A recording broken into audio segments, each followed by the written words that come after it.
Welcome back to Follow the Money. The Muppets are back and being terrorized by an evil oil executive in their new movie. Liberal Hollywood depicting a successful businessman as evil. That's not new. It's amazing how far the left will go just to stoop to manipulate your kids to convince them to give the anti-corporate message. I mean, this is a Muppet movie. It's brainwashing in the most obvious form, right? I just wish liberals could leave little kids alone. Why does there have to be some kind of political message? I thought Sesame Street was supposed to be sharing and being nice to people, but over the years they've gotten more liberal. I mean, just the... That lady doesn't know the difference between Sesame Street and the Muppets? Yeah, absolutely. Talk about a lack of research. Hollywood, the left, the media... It's been 3 weeks since the New York Times ran an article claiming that Senator Gio Baldelli was in control of the Mancini crime family.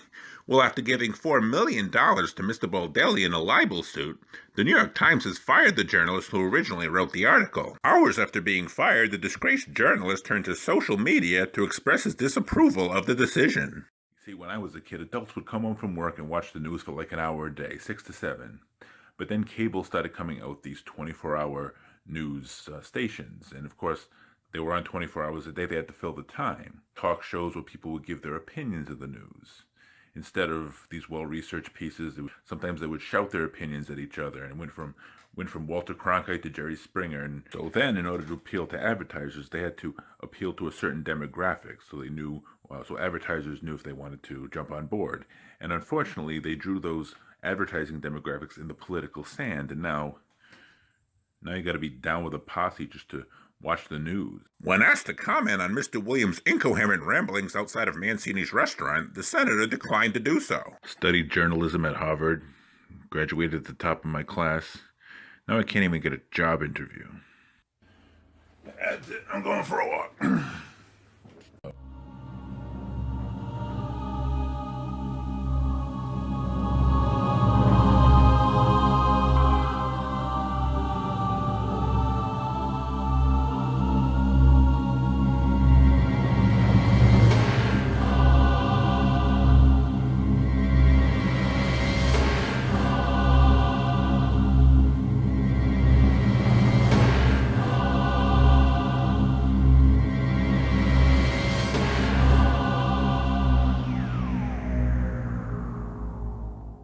Both residents of this small New Hampshire town who claim to have seen the spaceship claim that the visitors sewed a homing device in their rectal cavity.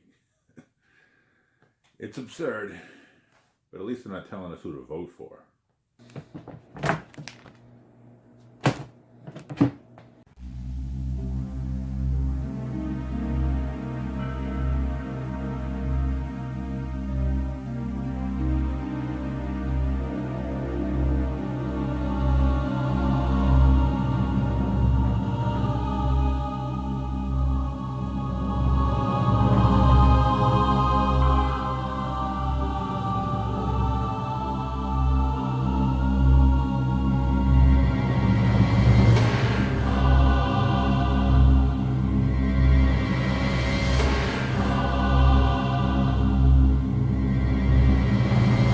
That was all it took.